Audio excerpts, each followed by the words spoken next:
for Columbus, the Americas were alive with nations. Cities larger than London rose beside rivers. Hunters followed buffalo across endless plains. Stories, songs, and ceremonies filled the night air. But when Europeans arrived, everything changed. They did not only bring ships and steel, they brought disease. Invisible, unstoppable waves of sickness swept across the land, taking lives faster than any war. In barely a century, nearly 90% of native peoples were gone. Imagine entire villages silent, entire nations reduced to memory. The Americas were never an empty wilderness. They were full of life, until history turned brutally against them. Hello, my friend. Before we go deeper, I want you to take a moment to get comfortable. Dim the lights, put on your headphones, let the noise of the outside world fade. This story is long, filled with creation and destruction, with beauty, wonder, and tragedy. Breathe slowly, relax your shoulders. Let my voice guide you into another time. And while you're here, tell me in the comments, where are you watching from? And what time is it right now? Together, we are about to travel through 10,000 years of Native American history. The journey begins in the Ice Age, more than 20,000 years ago. Picture an endless expanse of frozen land where mammoths, bison, and saber-toothed cats roamed. Families hunted across Siberia, unaware that their steps would lead them into a new world. During this age, glaciers locked up the oceans and a land bridge appeared between Asia and Alaska. This land bridge, called Bering, was wide enough to walk for days. Across it came the first ancestors of Native Americans, carrying stone tools, fire, and dreams of survival. Slowly, generation after generation, they spread southward into the unknown. They crossed mountains, deserts, rivers, and forests until they reached the farthest tip of South America. Thousands of miles of wilderness became their new home. Over time, these first peoples adapted to every environment. In the Arctic, the Inuit learned to hunt seals and build igloos from snow, shaping boats from driftwood and animal skin. In the vast Great Plains, the ancestors of the Lakota, Comanche, and Blackfoot followed buffalo herds, using every part of the animal for food, clothing, and shelter. Farther west, in the dry deserts, the ancestral Puebloans carved entire cities into cliffs, with stone dwellings stacked like honeycombs. Along the Mississippi River, Mississippian culture built earthen pyramids larger than some of Egypt's, with cities like Cahokia rising to tens of thousands of people, bigger than London at the time.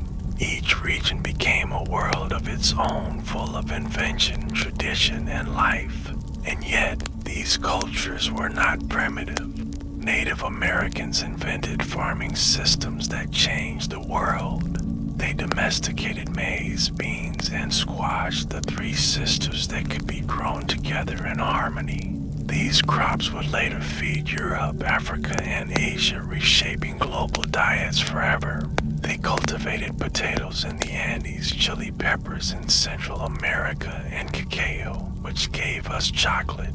Tobacco became a sacred plant used in rituals long before it was ever smoked in Europe. These inventions placed native farmers among the greatest agricultural innovators in history. But farming was only part of their genius. They studied the stars, tracked the seasons, and built calendars. They developed rich languages, hundreds of them, each carrying poetry, myth, and wisdom. Their spirituality saw the world as alive. Rivers, trees, mountains, and animals were filled with spirit. The circle was sacred, the circle of life, the circle of seasons, the circle of birth, death, and renewal. To live was not to conquer nature, but to walk in balance with it. In daily life, families and communities thrived. Marriage traditions varied. In some nations, couples chose freely. In others, families arranged unions for the good of the tribe. Gifts of shells, feathers, or carved stones could symbolize love. In many societies, women held great power, choosing chiefs or controlling property. This balance of roles shocked Europeans who later arrived unable to imagine women as political leaders.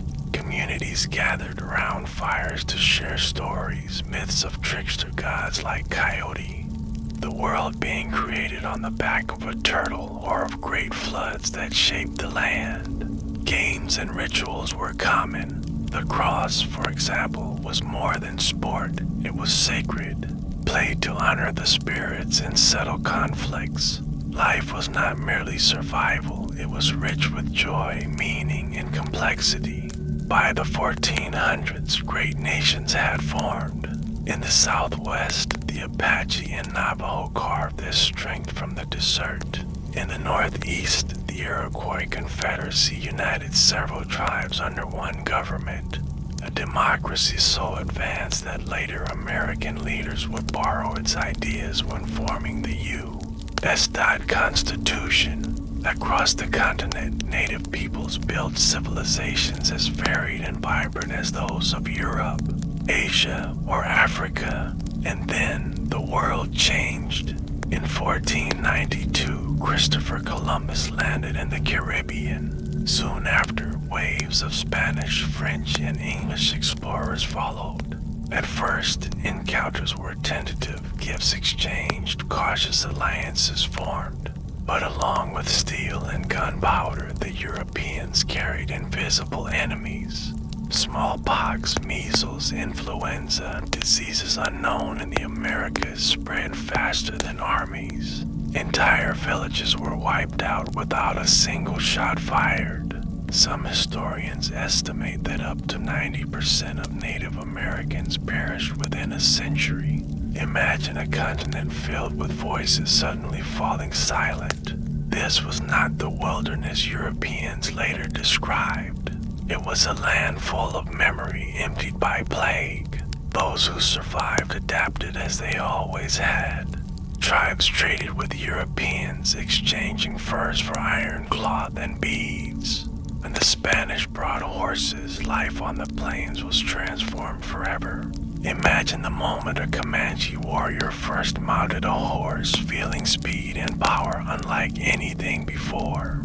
Horses became symbols of wealth, freedom, and survival, reshaping hunting, warfare, and culture. But land became the great struggle. As settlers grew in number, treaties were signed and broken, wars erupted again and again. Leaders like Tecumseh dreamed of uniting all tribes into one force. Sitting Bull and Crazy Horse fought against U.S. armies, defeating Custer at Little Big Horn in a stunning victory. Yet victory was always temporary. Wave after wave of settlers, soldiers, and railroads pushed westward.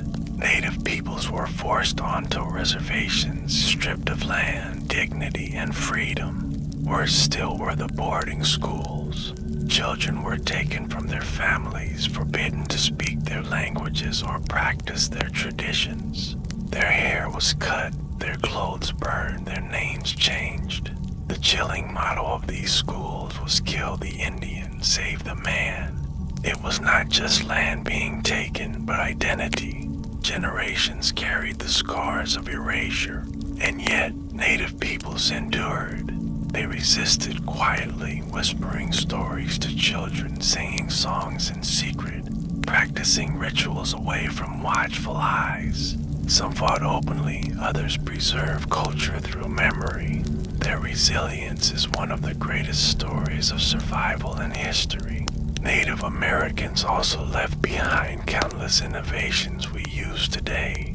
Chewing gum was first invented by the Maya using tree sap. Willow bark, used as medicine by native healers, gave us the chemical that became aspirin. Snow goggles carved from bone by the Inuit inspired modern ski goggles. Canoes, kayaks, and moccasins influenced global design. And of course, the foods from corn and potatoes to chocolate and tomatoes transformed the world. Their spiritual practices remain some of the most beautiful aspects of human history. Vision quests guided young people into the wilderness to find purpose. The sun dance was a ritual of sacrifice and renewal. The sweat lodge, a place of purification, offered spiritual cleansing.